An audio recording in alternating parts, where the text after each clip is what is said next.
الحمد لله رب العالمين والعاقبة للمتقين والصلاة والسلام على رسوله محمد وعلى آله وأصحابه أجمعين. السلام علیکم ورحمۃ اللہ وبرکاتہ. آج ہم صفات محسنہ محلیہ جن حروف میں پائے جاتے ہیں ان میں سے دوسرا حرف را ہے. اس سے متعلق بحث کریں گے. گزشتہ سبق میں ہم نے لام کے متعلق بحث کی تھی کہ لام کو کہاں پر پڑھنا ہے, کہاں باریک پڑھنا ہے. آج جو ہے را کے متعلق ہے کہ را کو کہاں باریک پڑھنا ہے اور کہاں موٹا پڑھنا ہے. تو سب سے پہلا قاعدہ یہ ہے کہ اگر را کے اوپر زبر یا پیش ہو تو اس را کو تفخیم یعنی موٹا کر کے پر کر کے پڑھیں گے اگر را کے اوپر زبر یا پیش ہو. جیسے اس کی مثال ربک, ربما. سمجھ میں آ گئی بات. اور اگر را کے اوپر پیش اور زبر نہ ہو بلکہ کیا ہو, اس کے نیچے زیر ہو تو پھر ترقیق سے یعنی باریک کر کے پڑھیں گے. جیسے رجال, دیکھیے را اس کے نیچے زیر ہے اس لیے یہاں پر رجال کو ہم باریک پڑھیں گے. اچھا, تنبیہ کے طور پر کچھ ان فائدوں کے نیچے ذکر کریں گے آپ کو. مثال کے طور پر را کبھی کبھی مشدد بھی ہوتا ہے تو اس میں کیا ہم ڈبل کر کے را کو پڑھیں گے, دو را پڑھیں گے نہیں بلکہ مشدد والی جو را ہے اس کو بھی ایک ہی را ہے, بس اس میں جو حرکت ہوگی نا اس کے اعتبار کر کے اس کو پر یا باریک پڑھیں گے. مثال کے طور پر اگر را کے اوپر زبر ہے یا پیش ہے تو اس کو پر پڑھیں گے. جیسے اس کی مثال سرن. اب سرن میں دیکھیں را کے اوپر تشدید کے ساتھ ساتھ زبر بھی ہے تو اس کو ہم موٹا کر کے پڑھیں گے. اور اگر زیر ہو تو اس کو ہم کیا کریں گے, باریک پڑھیں گے. جیسے درگن, درگن. تو دیکھیں را مشدد ہے اس کے نیچے زیر ہے تو اس کو ہم باریک پڑھیں گے. بس را کے اوپر جو حرکت ہوگی اس کے اعتبار ہوگا. اچھا, اس کے بعد دوسرا قاعدہ دیکھیں. دوسرا قاعدہ یہ ہے کہ اگر را ساکن ہو اور اس سے پہلے والے حرف پھر دیکھیں گے, یعنی را اگر ساکن ہے تو اب کیا کرنا ہے, اب اس سے پہلے والے حرف جو ہے اس کو دیکھنا ہے کہ اس پر کیا حرکت ہے. اگر اس سے پہلے والے حرف کے اوپر زبر یا پیش ہو تو اس را کو قانون کے مطابق, قاعدے کے مطابق پر ہی پڑھیں گے, موٹا کر کے پڑھیں گے. جیسے برقن. اب دیکھیں برقن, اب یہاں پر را ساکن ہے تو ہمیں اس سے پہلے والے حرف کو دیکھنا ہے اس کے اوپر کیا حرکت ہے.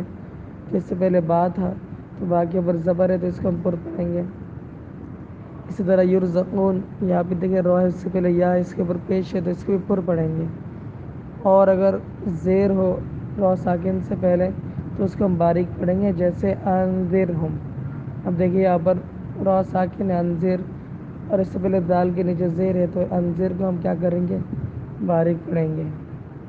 لیکن ایسی را کے باریک پڑھنے کی 3 شرطیں ہیں. یعنی یہ جو ہم نے ابھی کہا ہے را ساکن اس سے پہلے اگر کسی حرف پر زیر ہے, دیکھیں پیش اور زبر کی صورت میں کوئی شرط نہیں ہے, جہاں آپ کو دیکھیں بلا جھجک آپ کیا کریں اس کو پر کر کے پڑھیں. لیکن کہیں پر ایسا ہو را ساکن اس سے پہلے حرف پر نیچے زیر ہو تب 3 شرطیں پائی جانی ضروری ہیں. یعنی یہ 3 شرطوں کا ہونا ضروری ہے. پہلی شرط یہ ہے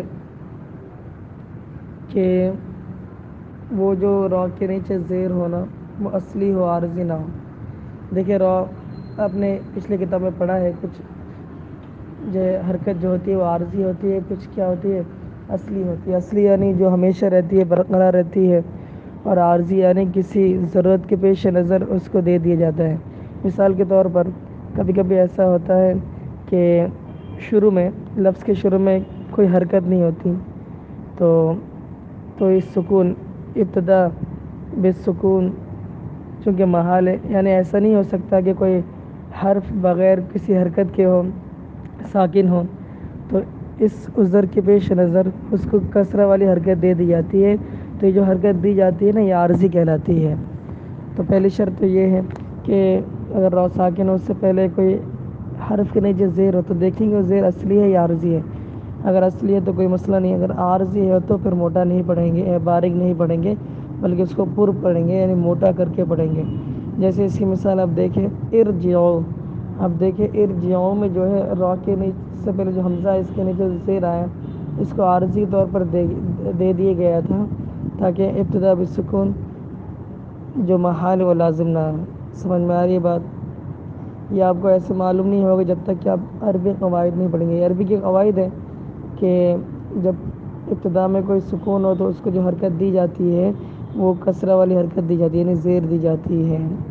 بس آپ یہ سمجھیں کہ بس ایسی اگر را ہوگی جو کسی عذر کی وجہ سے لایا گیا ہو تو وہاں پر را کو ہم باریک نہیں پڑھیں گے بلکہ پر پڑھیں گے۔ تو اس کی مثال ہم نے دی تھی ارجعو، تو ارجعو کو ہم باریک نہیں پڑھیں گے بلکہ پر پڑھیں گے، اس لیے کہ یہاں پر را سے پہلے جو لفظ ہے حمزہ اس کے نیچے جو زیر ہے وہ عارضی ہے، اصلی نہیں ہے۔ سمجھ میں آگے بات؟ اچھا، اس کے بعد دوسری شرط ہم نے 3 شرطیں بتائی تھیں نا، دوسری شرط یہ ہے کہ یہ کسرہ اور یہ را دونوں ایک کلمے میں ہوں۔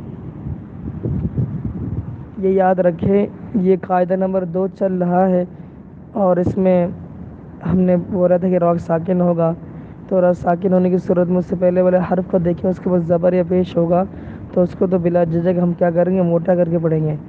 لیکن اگر اس سے پہلے کوئی زیر ہو اس کے نیچے، اس حرف کے نیچے، تو وہاں پر ہم 3 شرطیں دیکھیں گے۔ اگر وہ 3 شرطیں ہوگی تو ہم اس کو کیا کریں گے، باریک پڑھیں گے، ورنہ اس کو بھی پر پڑھیں گے۔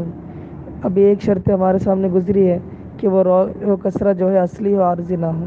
دوسری شرط یہ ہے کہ وہ جو را ہے، جو ساکن والا را، اور وہ جو حرف ہے جس کے نیچے زیر ہے، وہ ایک ہی کلمے میں ہو، الگ الگ کلمے میں نہ ہو۔ اگر الگ کلمے میں ہوگا تو را کو ہم کیا کریں گے، موٹا پڑھیں گے، باریک نہیں پڑھیں گے۔ جیسے اس کی مثال کیا ہے، رب ارجعون، رب ارجعون۔ اب دیکھیں یہاں پر جب اس کو ملا کر پڑھتے ہیں تو رب ارجعون، با کو را کے ساتھ ملاتے ہیں، ارجعون الگ کلمہ ہے اور رب الگ کلمہ ہے، تو یہ آپ دیکھیں یہاں پر یہ الگ الگ کلمہ ہو گئے، اس لیے ہم یہاں پر را کو کیا کریں گے، شرط نہیں پائی گئی نا دوسری شرط کہ را ساکن اور یہ جو کسرہ ہے ایک ہی کلمے میں ہو، تو یہاں تو الگ الگ کلمے میں ہو گیا کہ با الگ ہے اور را الگ ہے، تو یہاں پر یہ اس را کو ہم باریک نہیں پڑھیں گے بلکہ موٹا کر کے پڑھیں گے، رب ارجعون۔ سمجھ میں آ رہی ہے نا بات؟ اسی طرح امر تابو، دیکھیں یہاں پر بھی یہی مثال ہے۔ اچھا، اس کے بعد اور اس شرط کا جو آپ کو معلوم ہونا بنسبت پہلی شرط کے آسان ہے، تو اکثر یہ معلوم ہو بھی جاتا ہے۔ اچھا، اب تیسری شرط ذکر کریں گے۔ 2 شرط ہو گئی کہ کسرہ اصلی و عارضی نہ ہو، دوسری شرط یہ تھی کہ ایک ہی کلمے میں ہو کسرہ اور وہ زیر ایسا را ساکن۔ تیسری شرط یہ ہے کہ اس را کے بعد اسی کلمے میں حروف مستعلی میں سے کوئی حرف نہ ہو۔ آپ کو یاد ہوگا ہم نے صفات کے شروع میں جب ہم صفت لازم متضادہ کی صفات پڑھ رہے تھے، اس میں کہ استعالہ جو ذات کی صفت ہے، مستعلیہ یعنی بلند ہونا، اس کے چند حروف تھے جن کی تعداد 7 ہے، جن کا مجموعہ خص ضغط قز ہے، یعنی خاصات ضاد اور اس کے علاوہ غین قاف تھا۔ تو یہ جو حروف مستعلیہ ہے، اگر را کے بعد ایک ہی کلمے میں حروف مستعلیہ میں سے کوئی آ جائے تو وہاں پر بھی ہم کیا کریں گے، اس کو باریک نہیں پڑھیں گے بلکہ اس کو موٹا کر کے پڑھیں گے۔ اچھا، اس کی مثال جیسے قرطاس، ارصاد، فرقۃ، لمرصاد، لبالمرصاد۔ تو یہ جو حروف ہے یہاں پر جو مثال ہے، یہاں پر اس کو ہم پر پڑھیں گے کیونکہ را ساکن کے بعد اسی کلمے میں حروف مستعلیہ میں سے ہے، لیکن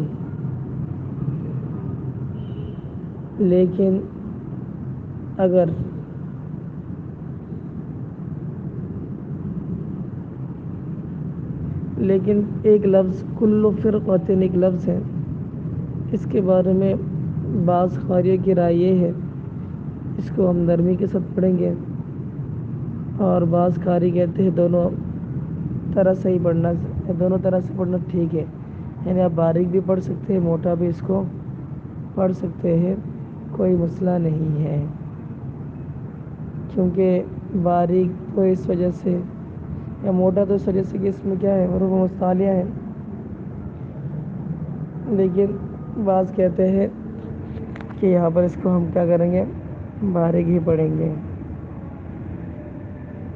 اچھا، اس کے بعد ہم قاعدہ نمبر 3 کی طرف اور قاعدہ نمبر 4 کی طرف جانے سے پہلے کچھ تنبیہ کی باتیں آپ کو بتا دیتے ہیں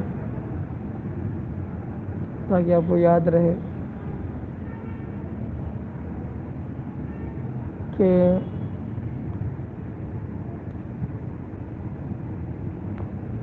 اس قاعدے کے مطابق تیسری شرط کے مطابق کل فرقۃ میں را میں کیا ہوگی، تفخیم ہوگی، لیکن چونکہ خوف پر بھی کیا ہے، زیر ہے، اس لیے بعض قاریوں کیا کہتے ہیں اس کو ہم کیا کریں گے، اس کو باریک پڑھیں گے، اس کو پر نہیں پڑھیں گے۔ لیکن ایک بات تنبیہ کے طور پر یاد رکھیں، یہ جو تیسری شرط تھی نا کہ ایک ہی کلمے میں حروف مستعلیہ اور را ساکن ہو، تو اگر اس شرط کے خلاف پایا گیا، یعنی اگر کہیں پر را الگ ہے اور حروف مستعلیہ الگ ہے تو پھر اس کا اعتبار نہیں ہوگا، یعنی را ساکن ایک کلمے میں اور حروف مستعلیہ دوسرے کلمے میں، تو وہاں پر کیا ہے، یہ شرط نہیں پائی جائے گی، اور جب یہ شرط نہیں پائی جائے گی تو وہاں پر ہم را کو کیا کریں گے، موٹا نہیں بلکہ باریک پڑھیں گے، موٹا پڑھیں گے، باریک نہیں پڑھیں گے، کیونکہ ہم نے کہا تھا نا را ساکن ہے، اس سے پہلے والا حرف اگر زیر ہو تو کیا ہوگا، باریک پڑھیں گے، لیکن باریک تب یہ تینوں شرطیں پائی جائیں۔ اب دیکھیں اس کی مثال میں آپ کو دوں، جیسے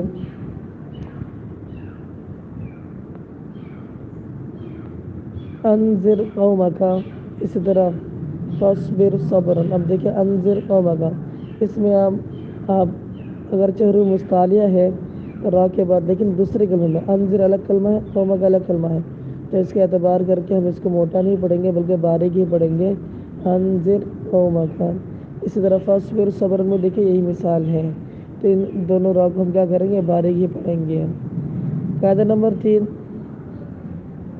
اور اگر را ساکن سے پہلے والے حرف پر کوئی حرکت نہ ہو، وہ بھی ساکن ہو، تب کیا کرنا ہے، جیسا کہ عام طور پر حالت وقف میں ہو جاتا ہے، تو اس میں آپ کو یہ کرنا ہے کہ اس سے پہلے والے حرف کو دیکھیں گے، اگر ایسا ہو را ساکن ہو اس سے پہلے بھی ساکن ہو تو پھر اس سے پہلے والے جو حرف ہے وہ اس کے اعتبار ہوگا، اس کے اوپر جو حرکت ہوگی اس کے اعتبار سے ہم را کو باریک یا پر پڑھیں گے۔ تو آپ کو معلوم ہے زبر پیش ہونے کی صورت میں تو آپ اس کو را کو موٹا ہی پڑھو گے، جیسے لیلۃ القدر۔ اب دیکھ اگر آپ نے اس نے قدری کو وقف کیا، لیلۃ القدر ہو گیا، را بھی ساکن دال بھی ساکن، تو قاف کو دیکھنا ہے قاف کے اوپر کیا حرکت ہے، اب لیلۃ القدر میں قاف کے اوپر زبر ہے تو اس لیے یہاں پر را کو کیا پڑھیں گے، باریک پڑھیں گے، لیلۃ القدر۔ اسی طرح بکم العسر، دیکھیے یہاں پر بھی وقت کی صورت میں را بھی ساکن، سین بھی ساکن اور عین ہے اس کے اوپر پیش ہے، تو اس میں بھی ہم کیا کریں گے، را کو پر پڑھیں گے۔ اور اگر اس پر زیر ہو، یعنی را ساکن ہو، وقت کی صورت میں اس سے پہلے بھی ساکن ہو، اس سے پہلے والے حرف کے نیچے زیر ہو تو باریک پڑھیں گے، جیسے ذکر۔ اب دیکھیے اگر ہم وقت کی صورت میں ذکری کو ذکر پڑھیں گے، را بھی ساکن ہو گیا، کاف بھی ساکن ہے، لیکن دال کے نیچے زیر ہے، اس لیے یہاں پر ذکر کو ہم باریک پڑھیں گے۔ سمجھ میں آ رہی بات؟ یہاں بھی تنبیہ کے طور پہ یہ ایک بات یاد رکھیں، اس را ساکن سے پہلے جو حرف ساکن ہے، اگر یہ حرف ساکن با ہو تو پھر با سے پہلے والے حرف کو مت دیکھیں گے، یا ہو تو اگر اس طرح ہو، را بھی ساکن ہو، را سے پہلے والے بھی حرف بھی ساکن ہے، اور اس کے بعد جو حروف ہو یا ساکن ہو یا ہو، ساکن یا ہو تو پھر کچھ بھی نہیں دیکھیں گے، ہر حال میں اس کو باریک ہی پڑھیں گے۔ اچھا، یہ ساکن کی جو بات چل رہی ہے نا، را کے بعد جس سے پہلے والی را ہے ساکن ہے، مثال کے طور پر قدر ہے۔ قدر میں ہم نے دیکھا تھا کہ دال کو جب وقت کیا تھا تو را کو ساکن کر دیا، اور اس سے پہلے دال بھی ساکن ہے۔ اب یہ جو را ساکن سے پہلے والا جو حرف وہ بھی اگر یا ساکن ہو، اگر یا ساکن ہو تو پھر ہم آگے پیچھے کچھ بھی نہیں دیکھیں گے، ڈائریکٹ ہم کیا کریں گے، ہم اس کو باریک پڑھیں گے۔ جیسے اس کی مثال خیر، قدیر، دیکھیں یہاں پر وقت کی صورت میں ہم خیرن کو خیر پڑھتے ہیں تو را کو ساکن کر دیتے ہیں، اور اس سے پہلے یا ساکن ہے تو یا ساکن آ گیا تو آپ نے یا سے پہلے والے کو نہیں دیکھنا، بس ڈائریکٹ اس کیا کرنا، باریک پڑھ دینا۔ اسی طرح قدیر بھی ہے۔ سمجھ میں آگے بات۔ تنبیہ نمبر 2 کہ ہم نے قاعدہ نمبر 2 کے موافق لفظ مصر اور عین القطر پر جب وقف کیا جائے تو را کو باریک ہونا چاہیے، مگر جو قاری ہیں تجوید کے وہ کہتے ہیں کہ دونوں لفظوں کو را یعنی دونوں طرح پڑھ سکتے ہیں، اس میں آپ کو اختیار ہے، لیکن بہتر یہی ہے کہ را کے اوپر جو خود حرکت ہے اس کا اعتبار کیا جائے۔ مثال کے طور پر مصر میں را کے آخر پر زبر ہے تو یہاں پر اس کو موٹا پڑھا جائے، اور عین القطر اصل میں عین القطر ہی ہے نا، وقت کی صورت عین القطر ہو جاتا ہے تو یہاں پر کیا ہے، را کو باریک پڑھا جائے، اس لیے کہ را کے نیچے زیر ہے۔ بات سمجھ میں آ گئی؟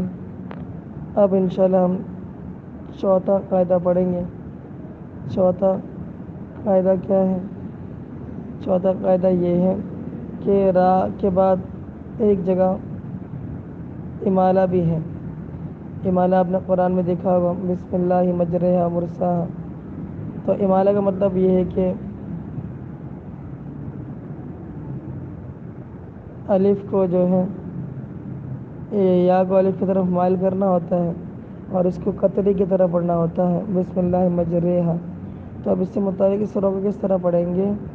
تو کہتے ہیں کہ را کے بعد ایک قرآن مجید میں امالہ ہے تو را کے اس حرکت کو زیر سمجھ کر ہم را کو باریک پڑھیں گے، بسم اللہ مجرہا۔ اس را کو ایسا پڑھیں گے جیسے لفظ قطرے کی راہ ہوتی ہے۔ سمجھ میں آگے بات؟ اور جس کو فارسی میں یا مجہول بھی کہا جاتا ہے۔ اچھا، یہاں پر ہم باریک پڑھیں گے تو آخری قاعدہ جو ہے 5واں قاعدہ ہے، جس میں یہ بتایا گیا کہ اگر جو وقت کے سبب ساکن ہو تو ہم نے ابھی بڑا ظاہر بات ہے کہ اس سے پہلے والے حرف کو دیکھیں گے، اگر وہ بھی ساکن ہو تو اس سے پہلے والے حرف کو دیکھیں گے تو اس کے مطابق ہم اس کو باریک یا پر پڑھیں گے۔ سمجھ میں آگے بات؟ لیکن اتنی بات اور سمجھ لیجئے کہ پہلے والے حرف کو اس وقت دیکھیں گے جب اس میں آپ وقف کریں گے، اور وقف کرنے کے بعد بالکل اس کو ساکن کریں گے، جو کہ عام وقف کرنے کا طریقہ یہ ہے۔ میں یہاں پر ایک بات بتاتا چلوں آپ کی آسانی کے لیے کہ گزشتہ سبق میں ہم نے وقف کے متعلق پڑھا تھا کہ وقف کرنے کے 3 طریقے ہیں۔ وقف بالاسکان جو مشہور، جہاں پر وقف جیسے وقف کرتے کہ ساکن کر دو آخری حرف۔ دوسرا ہوتا ہے وقف بالروم۔